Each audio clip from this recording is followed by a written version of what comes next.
वळूया पुढल्या बातमीकडे। हे असले बॉस कष्ट न करता पिस्तूल दाखवून सोपं वाटतं। सरपंच हत्येप्रकरणी अंजली दमानी यांचा धनंजय मुंडेंवर निशाणा।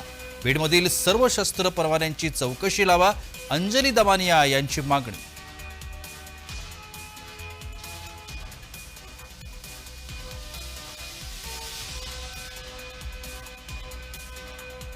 अंजली दमानिया यांनी जे ट्विट केलंय ते आपल्या समोर आहे। अंजली दमानियांचा धनंजय मुंडेंवरती निशाणा आहे। हे असले बॉस इंस्टाग्रामवर अशी रील्स दाखवल्यावर नवी पिढी यातून काय प्रेरणा घेणार असंही अंजली दमानिया यांनी म्हटलंय।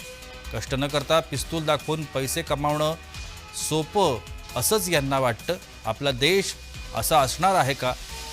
हे देशांबद्दल व्हिजन असणार आहे का? असाही प्रश्न अंजली दमानिया यांनी विचारला।